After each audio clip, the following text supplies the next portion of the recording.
Hello दोस्तों, स्वागत है आप सभी का हमारे YouTube चैनल एग्जाम बार में। आज 27 सितंबर है और आज के करंट अफेयर में जिन इंपॉर्टेंट पॉइंट्स पे हम लोग डिस्कशन करने वाले हैं, सबसे पहले उसको देख लेते हैं। तो व्यक्ति विशेष की बात करें तो व्यक्ति विशेष में वहीदा रहमान जी के बारे में हम डिटेल में बात करेंगे, क्योंकि इनको दादा साहब फाल्के पुरस्कार से सम्मानित किया गया है। कल के दिन पीएम वाणी योजना न्यूज में हाईलाइट हो रही थी, क्यों थी ये न्यूज में और ये क्या है, इसके बारे में हम डिटेल में बात करेंगे।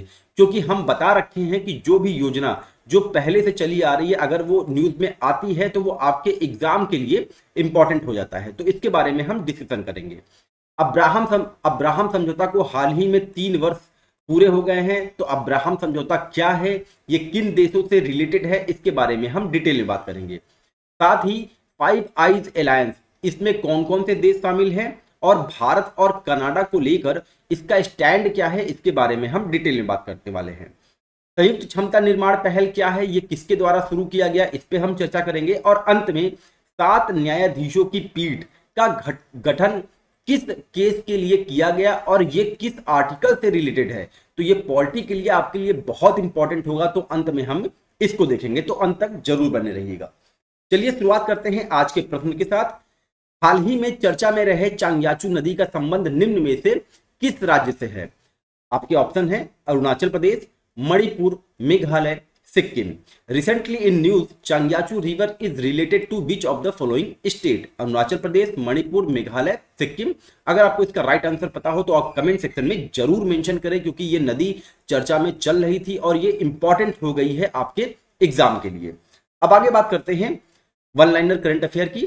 तो आज 27 सितंबर है और आज के दिन हम विश्व पर्यटन दिवस मनाते हैं। और अगर हम इस वर्ष के विषय के या तो थीम के बारे में बात करें तो पर्यटन और हरित निवेश इस वर्ष का विषय है। अब देखते हैं कुछ पॉइंट यूपी स्पेशल से। उत्तर प्रदेश में स्वच्छता ही सेवा पखवाड़ा के अंतर्गत राज्य के सभी निकायों में 26 सितंबर से 154 घंटे का विशाल स्वच्छता अभियान शुरू किया गया। बहुत सिंपल सी न्यूज है, लेकिन यूपी का कुछ भरोसा नहीं है। यूपी के पेपर में कुछ भी पूछ सकता है, तो 154 घंटे आप ये ध्यान रखे रहिएगा। आगे बात करते हैं। मैंने कहा था कि अयोध्या से कोई भी न्यूज आएगी वो आपके लिए इंपॉर्टेंट होगी। तो न्यूज ये है कि राम मंदिर निर्माण समिति के अध्यक्ष नृपेंद्र मिश्र कहते हैं कि अयोध्या में 3 मंजिला राम मंदिर के भूतल का निर्माण दिसंबर के अंत तक पूरा हो जाएगा और प्रतिष्ठा समारोह 22 जनवरी को होने की पूरी उम्मीद है। और साथ ही प्रधानमंत्री 20 से 24 जनवरी के मध्य किसी भी दिन प्राण प्रतिष्ठा से संबंधित एक कार्यक्रम में पार्टिसिपेट कर सकते हैं। तो आपको ध्यान यहां पे देना है कि राम मंदिर निर्माण समिति के अध्यक्ष नृपेंद्र मिश्र हैं। आगे बात करते हैं। उत्तर प्रदेश सरकार राज्य में पर्यटन को बढ़ावा देने के लिए जल्द ही उत्तराखंड को जोड़ने वाली सी प्लेन सेवा शुरू करने की योजना बना रही है। तो उत्तर प्रदेश सी प्लेन सेवा किस राज्य को जोड़ने के लिए योजना बना रही है? उत्तराखंड को। इसको आप ध्यान रखे रहिएगा। आगे बात करते हैं वन लाइनर में।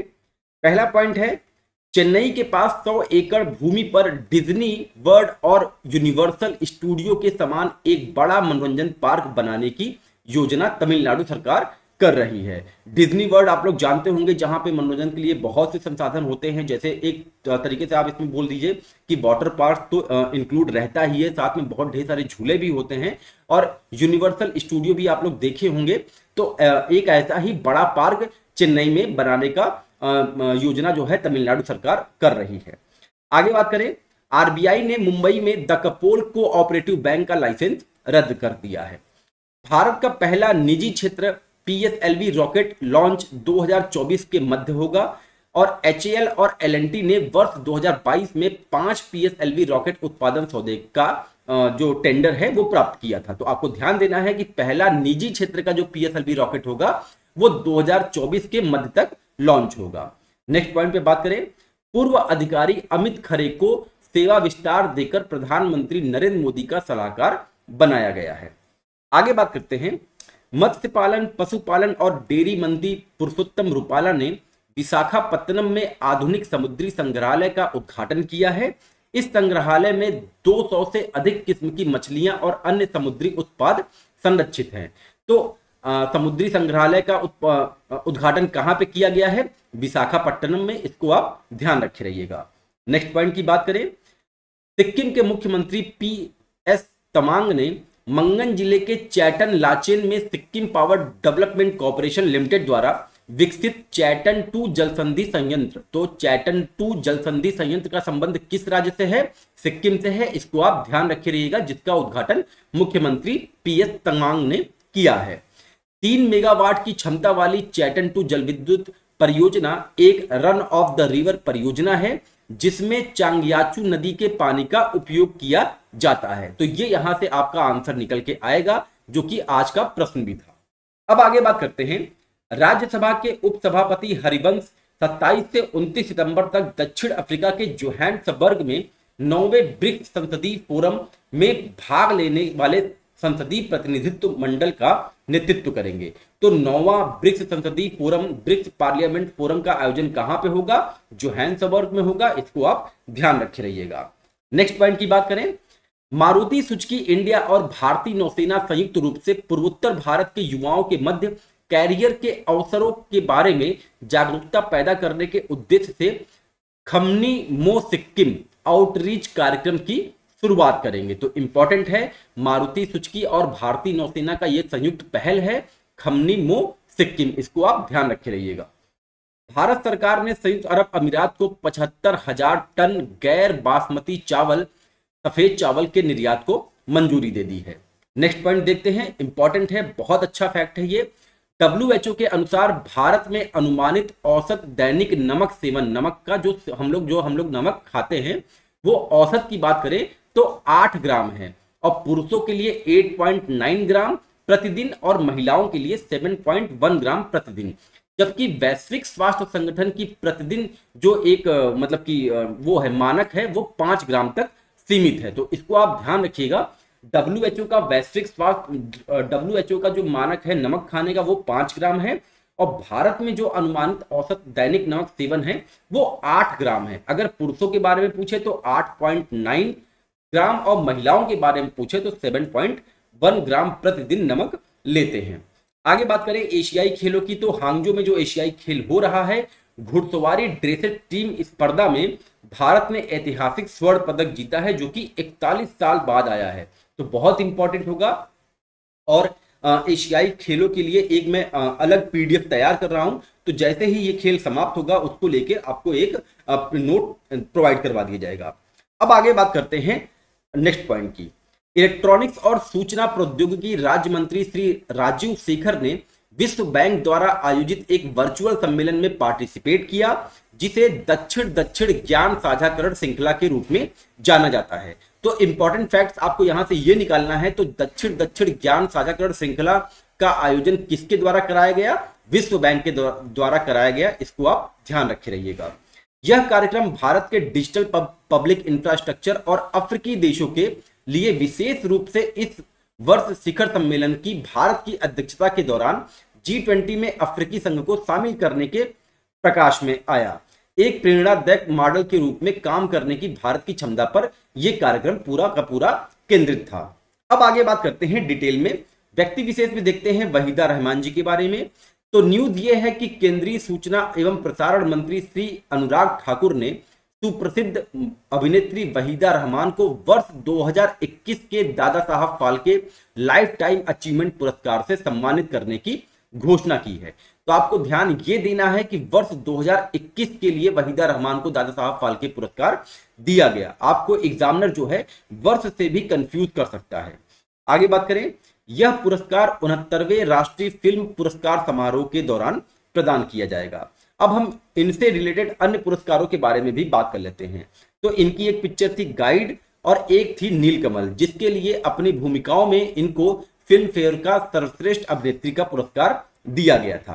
साथ ही सर्वश्रेष्ठ अभिनेत्री का राष्ट्रीय पुरस्कार वर्ष 1971 में भी जीता, और वर्ष 1972 में भारत सरकार ने इन्हें पद्म श्री से सम्मानित किया। वहीदा रहमान जी को वर्ष 2011 में पद्म भूषण से भी अलंकृत किया गया था।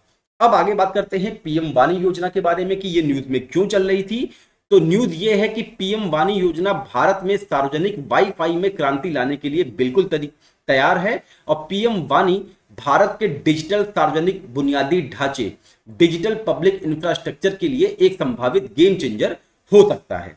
अब बात करते हैं इसके बारे में डिटेल में कि ये कब शुरुआत किया गया था।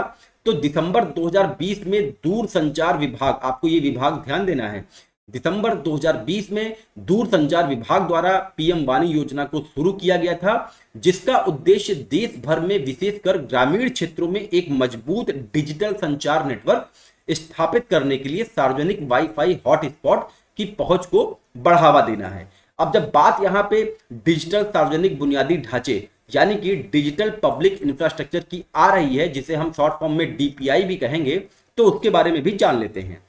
डीपीआई एक डिजिटल नेटवर्क है जो देशों को सभी निवासियों को सुरक्षित और कुशलता पूर्वक आर्थिक अवसर और सामाजिक सेवाएं प्रदान करने में सक्षम बनाता है।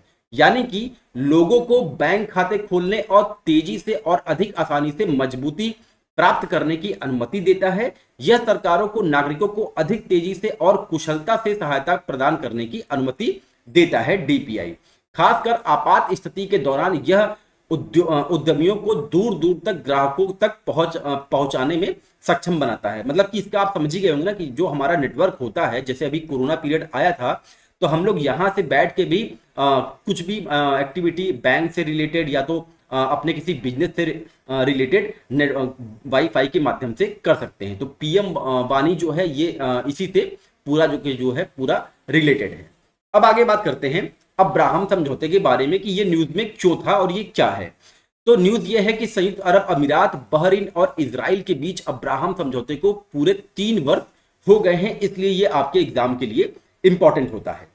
संयुक्त राज्य अमेरिका की मध्यस्थता वाला अब्राहम समझौता 2020 संयुक्त अरब अमीरात, यूएई, इजराइल के बीच औपचारिक राजनयिक संबंध स्थापित करने के लिए एक सामान्यीकरण समझौता है। तो कब ये समझौता हुआ था? 2020 में। और किसकी मध्यस्थता में? अमेरिका की। इसको आप ध्यान रखे रहिएगा।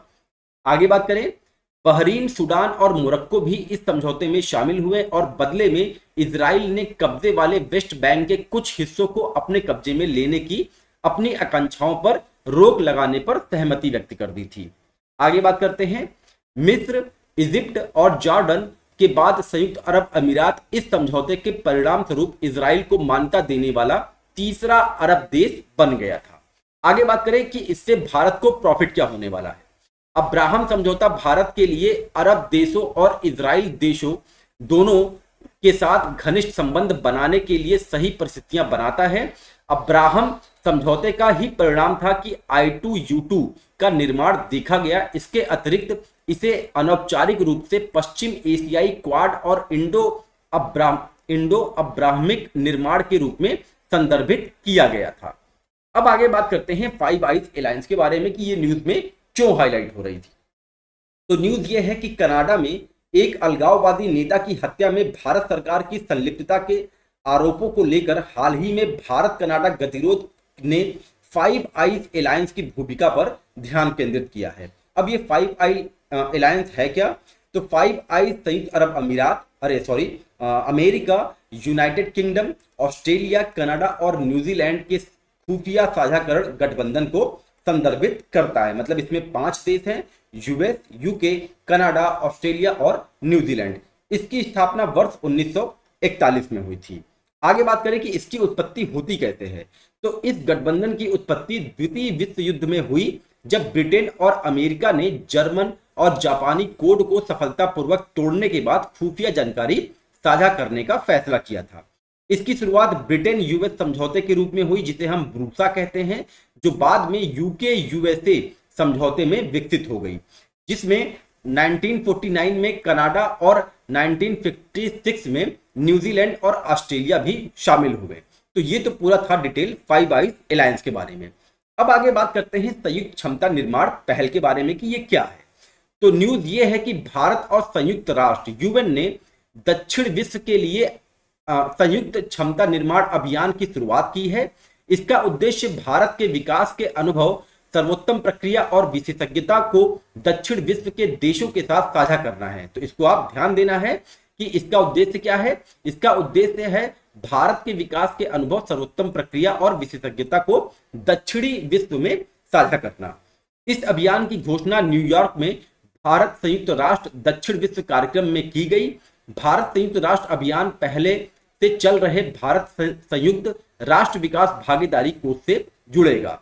इसके अंतर्गत पिछले 6 वर्षों से 61 देशों में चल रही 75 विकास परियोजनाएं शामिल हैं। इस अभियान के अंतर्गत संयुक्त राष्ट्र भारत टीम और bill and Melinda foundation Bharat के तकनीकी और आर्थिक सहयोग मंच के जरिए सहयोग करेंगे और इस अभियान के तहत भारत G20 की अध्यक्षता में किए गए विकास कार्यक्रमों को लागू करने में भी सहयोग मिलेगा। अब आगे बात करते हैं लास्ट पॉइंट, 7 न्यायाधीशों की पीठ का गठन किस लिए किया गया था। तो न्यूज यह है कि भारत के मुख्य न्यायाधीश DY चंद्रचूड़ ने 7 न्यायाधीशों की पीठ का गठन किया है जो PV नरसिम्हा राव मामले में वर्ष 1998 की 5 न्यायाधीशों की संविधान पीठ के फैसले पर पुनर्विचार करेगी। तो आपको यहां पे ध्यान देना है कि PV नरसिम्हा राव का जो मामला था वो 1998 से रिलेटेड था, जिसमें बहुमत ने माना था कि विधायकों को उनके भाषण के लिए रिश्वत के आरोपों पर मुकदमा चलाने की छूट दी गई थी। बहुत ही इंपॉर्टेंट फैक्ट है आपके पॉलिटी के पॉइंट ऑफ व्यू से, तो आप इसको अपने नोट में जरूर मेंशन करें। अब यह सवाल राज्य की 2 सीटों के लिए वर्ष 2012 में राज्यसभा चुनाव के संबंध में झारखंड मुक्ति मोर्चा विधायक सीता सोरेन के खिलाफ रिश्वतखोरी के आरोप के संदर्भ में उठता है। 7 न्यायाधीशों की पीठ संविधान के अनुच्छेद 105 का सब आर्टिकल 2 और 194 का सब आर्टिकल 2 की व्याख्या पर फैसले की शुद्धता के सवाल से निपटेगी, जो क्रमशः संसद सदस्य और राज्य विधानमंडल के सदस्य को विशेषाधिकार प्रदान करता है। अब आपको यहाँ पे देखना है कि इंपॉर्टेंट लाइन क्या है। तो यहाँ पे इंपॉर्टेंट लाइन ये है कि ये जो न्यायाधीश का 7 न्यायाधीशों की पीठ का गठन किया जा रहा है वो बेसिकली आर्टिकल 105 सब आर्टिकल 2 और आर्टिकल 194 सब आर्टिकल 2 से रिलेटेड है। तो ऐसे डायरेक्ट एग्जाम में क्वेश्चन बनाए जाते हैं। तो ये तो रहा दोस्तों आज का करंट अफेयर। अब मिलते हैं आपको अपने नेक्स्ट टॉपिक के साथ। तब तक के लिए नमस्कार, जय हिंद, जय भारत।